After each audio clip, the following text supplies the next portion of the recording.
अस्सलाम वालेकुम। थोड़ी आवाज़ कट रही है। हेलो जी चौधरी साहब की हाल है, ठीक ठाक हो?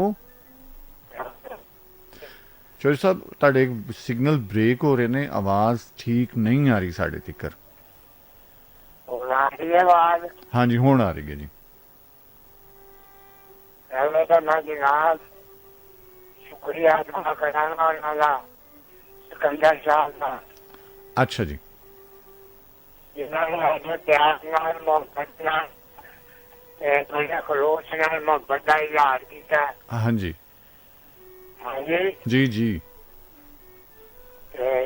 बस और जेह्ड़े तुसीं वाकया सुना रहे हो ऐसे आम हो रहे हैं अजकल। अच्छा ये साढ़े नाल भी होया है वाकया। ओहो अच्छा जैसे ਅਸੀਂ ਸੰਭਾਲ ਲਿਆ ਉਹਨੂੰ, ठीक है, अच्छी गल है। ਅਸੀਂ ਉਹਨੂੰ ਸੰਭਾਲ ਲਿਆ, ਸਾਡੇ ਨਾਲ ਵਾਕਿਆ ਹੋ ਚੁੱਕਿਆ ਹੋਈ ਹੈ। अच्छा अच्छा अच्छा अच्छा अच्छा। ਸਮਝਦੇ ਹੋ? हम्म। ਤੇ ਨਾਲੇ ਉਹ ਫਲਕ ਜਾਲ ਤੋਂ ਪਹਿਲੇ ਜਿਹੜਾ ਢੰਗ ਲਾਇਆ ਤੁਸੀਂ हाँ हाँ ਜਿਹਨੇ ਜਿਹੜਾ ਚਾਲੀਆਂ आहो। ਉਹ ਕਿਵੇਂ ਹੋ ਆ ਗਈ? ओ रफ़ी अख्तर साहब दी। ਜੀ रफ़ी अख्तर साहब ਅੱਛਾ ਰੱਬੀ ਅਫਸਰ ਸਾਹਿਬ अथरू निशानियां वे माही सानू दे गए अथरू निशानियां, है ना? ਜਿਹੜੇ ਲੋਕ ਸਿਕੰਦਰ ਸਾਹਿਬ ਨੂੰ हम्म। ਜਵਾਬ ਦੇ ਰਹੇ ਨਾ ਵੈਸੇ ਸੁਣਦੇ ਪਏ ਨੇ। ਜੀ ਸੁਣ ਰਹੇ ਨੇ, ਤੁਹਾਡੇ ਵੱਲੋਂ ਚਲਾ ਗਿਆ ਕੋਰਾ ਜਵਾਬ, ਚਲਾ ਗਿਆ ਤੁਹਾਡੇ ਵੱਲੋਂ। ਹਾਂ ਜੀ ਬੜੀ ਮਿਹਰਬਾਨੀ ਜੀ ਉਹਨਾਂ ਦੀ। ਹਾਲਾਂਕਿ ਮੇਰੀ ਕੋਈ ਐਸੀ ਨੀਅਤ ਨਹੀਂ ਸੀ ਉਹਨਾਂ ਨਾਲ। ਨਹੀਂ ਤੁਹਾਡੀ ਵੀ ਨੀਅਤ ਸਾਫ਼ ਹੈ ਤੇ ਉਹਨਾਂ ਦੀ ਵੀ ਸਾਫ਼ ਹੈ, ਕੋਈ ਗੱਲ ਨਹੀਂ।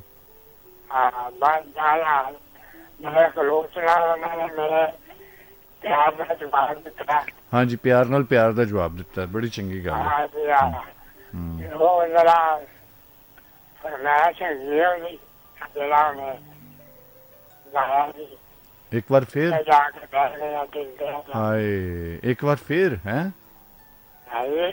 हाँ जी ਇਹ ਵਾਕਿਆ ਦੇ ਮੈਂ ਹੁਣ ਤੁਹਾਨੂੰ ਸੁਣਾ ਨਹੀਂ ਸਕਦਾ, अच्छा ਲੇਕਿਨ ਉਹ ਮੰਗੇ ਰਹੇ ਆ। ਇਹ ਇੱਕ ਪਰਦੇ ਵਾਲੀ ਗੱਲ ਆ। हम्म। ਸਮਝ ਲਓ ठीक है, पर्दा रहना चाहिए। ਨੰਗਾ ਕਰਾਂਗੇ ਗੱਲ ਸੁਣੋ, ਆਪਣਾ ਚੱਲਣਾ ਕੁੱਤਾ ਚੁੱਕਾ ਨਹੀਂ ਟਿੱਡੀ ਨੰਗਾ ਹੋਣਾ। हाँ जी बिल्कुल सही किया तुसी चौधरी साहब। ਮਹਾਰਾਜ हम्म ਅਸੀਂ ਆਪਣੀ ਇੱਜ਼ਤ ਨਾਲ ਆਪਣੇ ਬੱਚੇ ਨੂੰ हम्म ਕੋਸ਼ਿਸ਼ ਬਣਾ ਕੇ ਲਿਆਇਆ। ठीक है ਅੱਜ ਕੱਲ੍ਹ ਉਹ ਹਲ ਹੋ ਰਿਹਾ ਵਾਕਿਆ। बिल्कुल ठीक है जी। ਉਹਦਾ ਵਾਕਿਆ ਹਲਕੇ ਬੜੇ ਹੁੰਦੇ ਹੀ।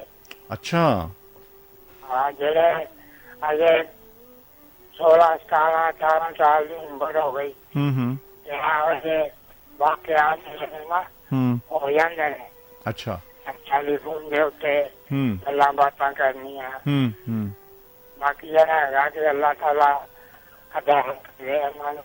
आमीन ਸਮਝਦੇ जी आमीन आमीन। ਅੱਜ ਹੀ ਦੁਆ ਕਰੋ ਬਸ ਅੱਲਾਹ अल्लाह खैर ते बेड़े पार जी, बहुत मेहरबानी। ਠੀਕ ਹੋ? जी खैरा खैरा। हालत में लोग आए हैं सब। हाँ जी मैं सुनना नहीं आया, मैं साधा काम नहीं रहा कल नहीं। अच्छा अच्छा ठीक हो गया जी सब, बहुत मेहरबानी, सलामत रहो, खुश रहो। लाना फिर मैं जी ला देंगे, हाँ खैर थोड़े दम दी।